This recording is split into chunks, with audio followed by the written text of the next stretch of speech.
কেমন ছিল রাসূলুল্লাহ সাল্লাল্লাহু আলাইহি ওয়াসাল্লামের জীবনের শেষ ২৪ ঘণ্টা?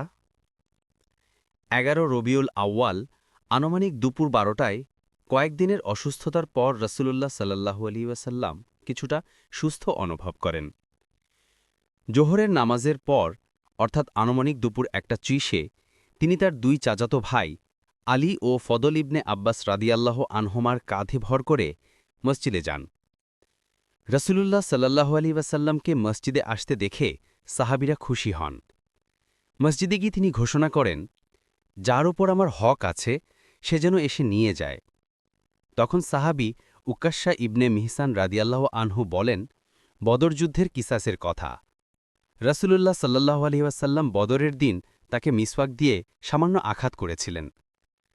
রাসূলুল্লাহ সাল্লাল্লাহু আলাইহি ওয়াসাল্লাম অনুমতি দিলে উকাশা অদ্ভুত একটি কাজ করেন। তিনি ক্ষতিপূরণ হিসাবে রাসূলুল্লাহ সাল্লাল্লাহু আলাইহি ওয়াসাল্লামের পেটে চুমু দিলেন। বিকেল ৩টা ৩০ অর্থাৎ আসরের পর থেকে রাসূলুল্লাহ সাল্লাল্লাহু আলাইহি ওয়াসাল্লামের আবার অসুস্থতা শুরু হয়। আস্তে আস্তে জ্বর বাড়তে থাকে। তিনি মাগরিবের নামাজে যেতে পারেননি। তার অনুপস্থিতিতে আবু বকর রাদিয়াল্লাহু আনহু মাগরিবের নামাজের ইমামতি করেন।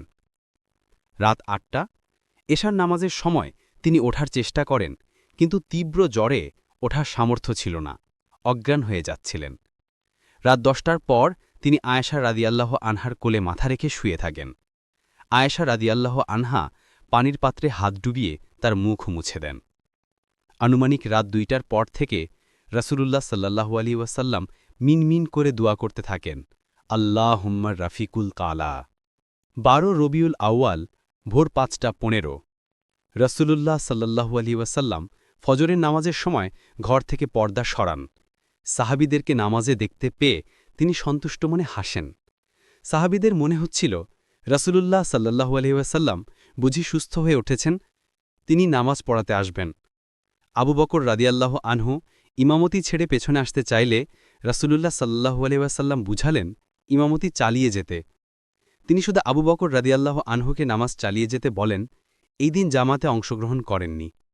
তার এই অবস্থা দেখে সাহাবীরা ভেবেছিলেন, এই তো রাসূলুল্লাহ সাল্লাল্লাহু আলাইহি ওয়াসাল্লাম সুস্থ হয়ে উঠেছেন। আবু বকর রাদিয়াল্লাহু আনহু নামাজ শেষে চলে যান তার একজন স্ত্রী হাবিবা বিনতে খারেজা রাদিয়াল্লাহু আনহার বাড়ি, মসজিদে নববী থেকে প্রায় ৩ কিলোমিটার দূরে। ফজরের পর রাসূলুল্লাহ সাল্লাল্লাহু আলাইহি ওয়াসাল্লামের শারীরিক অবস্থা দুর্বল হতে থাকে। তিনি চেতন হচ্ছিলেন, আবার অচেতন হচ্ছিলেন।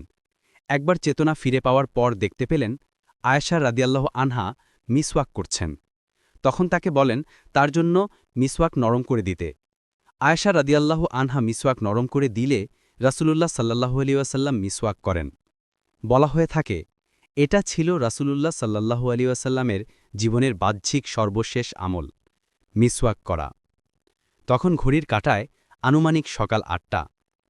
এরপর রাসূলুল্লাহ সাল্লাল্লাহু আলাইহি ওয়াসাল্লাম মৃদু স্বরে উপদেশ দিলেন, নামাজ, নামাজ, নামাজ। তোমরা দাসদাসীদের ব্যাপারে আল্লাহকে ভয় করো। ১২ রবিউল আউয়াল সকাল আনুমানিক ১০টা থেকে ১১টা ৩০-এ রাসূলুল্লাহ সাল্লাল্লাহু আলাইহি ওয়াসাল্লামের শরীর দুর্বল হয়ে আসে। তিনি ছিলেন তখন আয়েশা রাদিয়াল্লাহু আনহার কোলে। আয়েশা রাদিয়াল্লাহু আনহা উদ্বিগ্ন। তিনি বুঝতে পারছেন রাসূলুল্লাহর নিঃশ্বাস ভারী হচ্ছে, তার শরীরে ঢলে পড়ছেন। বারবার তিনি উপরের দিকে তাকাচ্ছিলেন, যেন কিছু দেখতে পাচ্ছেন, আর বলছেন, রফিকুল আলা। হঠাৎ আয়েশা রাদিয়াল্লাহু আনহা খেয়াল করলেন তার কোল ভারী হয়ে আসছে, যেন পুরো শরীর তার কোলে ঢলে পড়ল। রাসূলুল্লাহ সাল্লাল্লাহু আলাইহি ওয়াসাল্লামে পবিত্র দেহ মোবারক নিথর হয়ে আছে, কোনো সারা শব্দ নেই, শরীরের কোনো স্পন্দন নেই। ১৮ বছর বয়সী আয়েশা রাদিয়াল্লাহু আনহার বুঝতে বাকি রইল না, পৃথিবীর শ্রেষ্ঠ মানুষ পৃথিবীর সফর শেষ করে আল্লাহ সান্নিধ্যে চলে গেছেন।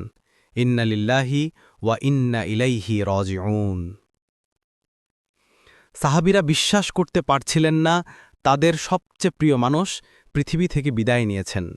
এই তো ৪-৫ ঘণ্টা আগেও তিনি ফজরের নামাজের সময় পর্দা তুলে তাকিয়ে হেসেছিলেন। তার হাসি দেখে আবু বকর রাদিয়াল্লাহু আনহুই তো ভেবেছিলেন রাসূলুল্লাহ সাল্লাল্লাহু আলাইহি ওয়াসাল্লাম সুস্থ হয়েছেন, তিনি চলে গিয়েছিলেন দূরে। কিন্তু কে জানত ফজরের নামাজে যে রাসূলুল্লাহ সাল্লাল্লাহু আলাইহি ওয়াসাল্লাম তাদের দিকে তাকিয়েছিলেন, এটাই ছিল সাহাবীদের দিকে তার শেষ তাকানো। সাহাবীরা পাগলের মতো চারিদিকে ছুটছেন, বুঝতেই পারছেন না কি হলো। ওমর রাদিয়াল্লাহু আনহু তো মসজিদে দাঁড়িয়ে ঘোষণা দিলেন, যে বলবে রাসূলুল্লাহ সাল্লাল্লাহু আলাইহি ওয়াসাল্লাম ইন্তেকাল করেছেন, তাকে এই তরবারি দিয়ে হত্যা করব। অনেকেই ভাবছে এটা বুঝি উহুদ যুদ্ধের সেই গুজবের মতো। রাসূলুল্লাহ সাল্লাল্লাহু আলাইহি ওয়াসাল্লাম আবার উঠে দাঁড়াবেন। তিনি কিভাবে ইন্তেকাল করতে পারেন?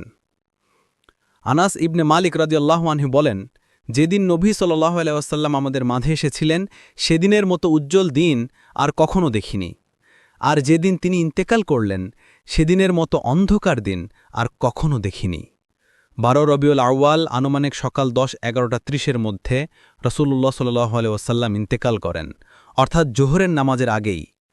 চিন্তা করুন, তার ইন্তেকালের পর জোহরের আজান দিতে গিয়ে কি অবস্থা হয়েছিল বেলাল রাদিয়াল্লাহু আনহুর। আশহাদু আন্না মুহাম্মাদুর রাসূলুল্লাহ বলার পর তিনি অজ্ঞান হয়ে পড়ে যান। কেনই বা পড়বেন না?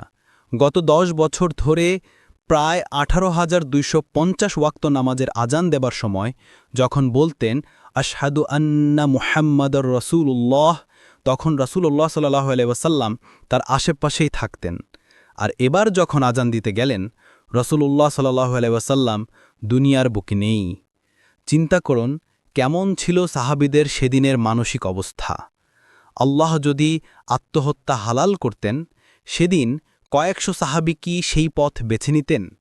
সাহাবীদের জীবনে সেদিনটি ছিল তাদের সবচেয়ে কষ্টের দিন। কেউ যেন বিশ্বাসই করতে পারছিলেন না, যিনি ছিলেন তাদের সবচেয়ে প্রিয়, তিনি নেই। কিভাবে তারা সহ্য করলেন? সাল্লাল্লাহু আলাইহি ওয়াসাল্লাম। পুনশ্চ সিরাতের বইগুলোতে এভাবে টাইম আকারে দেয়া নেই, বরং বইগুলোতে আছে জোহরের পর, শেষ রাতে, ফজরে, এরকম। বুঝার সুবিধার্থে নামাজের ওয়াক্তের সাথে আনুমানিক টাইম যুক্ত করা হলো।